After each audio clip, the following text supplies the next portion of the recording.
બોટાદ જિલ્લાના સરવા ગામે આશરે 1.5 વર્ષ પહેલા ₹11 લાખના ખર્ચે બનાવવામાં આવેલો પાણીનો સંપ નબળી કામગીરીના કારણે લીકેજ થવાથી ગ્રામજનોમાં ભારે રોષ જોવા મળી રહ્યો છે। શું છે સમગ્ર મામલો? જોઈએ ખાસ રિપોર્ટમાં।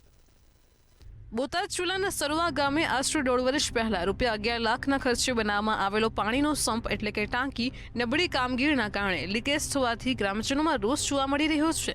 સંપની ચારે બાજુ પાણી લીકેજ થતું હોવાથી ગ્રામજનો દ્વારા નવી ટાંકી બનાવવા અને આ કામમાં થયેલી ગેરરીતિની તપાસ કરવા માટે પણ ઉગ્ર માંગ કરવામાં આવી છે। અંદાજ પ્રમાણે ભ્રષ્ટાચાર મોટા પાયે થયો એવું લાગે છે। ટાંકીમાં શું તકલીફ છે?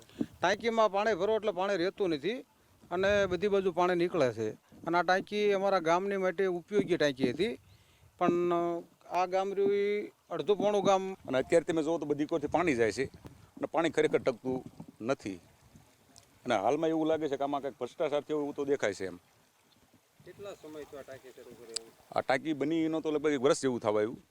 1 વર્ષ પહેલાં વર્ષ આજુબાજુ બનાવવામાં આવ્યું છે અને મિનિમમ લાખો રૂપિયાના ખર્ચે સંપ બનાવવામાં આવ્યો છે, પણ એ સંપમાં ખરેખર બહુ મોટા પ્રમાણમાં ભ્રષ્ટાચાર થયો છે અને બોગસ કામ કર્યું છે અને થયું છે। ટાંકીની સમસ્યા પાણી ભરે એટલે અંદાજિત જે 5 કલાકમાં ટાંકી પાણી ભરાઈ જવું પડે એ 10 કલાકમાં પણ ભરાતી નથી અને કારણ ફરતે આખો ટાંકો લીકેજ છે અને અંદર તળિયામાંથી પણ લીકેજ છે, એના કારણે પાણી ભરાતું। સરવા ગામના ગ્રામજનો અને સરપંચની મુખ્ય માંગ નવી ટાંકી બનાવવાની છે અને ભ્રષ્ટાચારની તપાસ કરાવવાની છે। ત્યારે બીજી તરફ સિંચાઈ વિભાગના ઇન્ચાર્જે જણાવ્યું હતું કે લીકેજ થયું છે વાત સાચી છે અને અમોએ કોન્ટ્રાક્ટરને નોટિસ પણ આપી છે અને યોગ્ય કાર્યવાહી પણ કરીશું।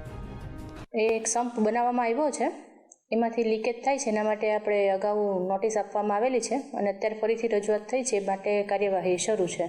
અંદાજે 1.5 વર્ષ પહેલાં બનાવવામાં આવ્યો છે અને 11 લાખ જેવાનો છે।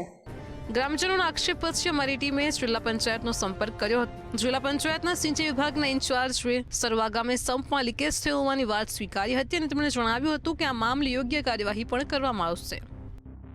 યાસીન માંકડ, મંતવ્ય ન્યૂઝ, બોટાદ।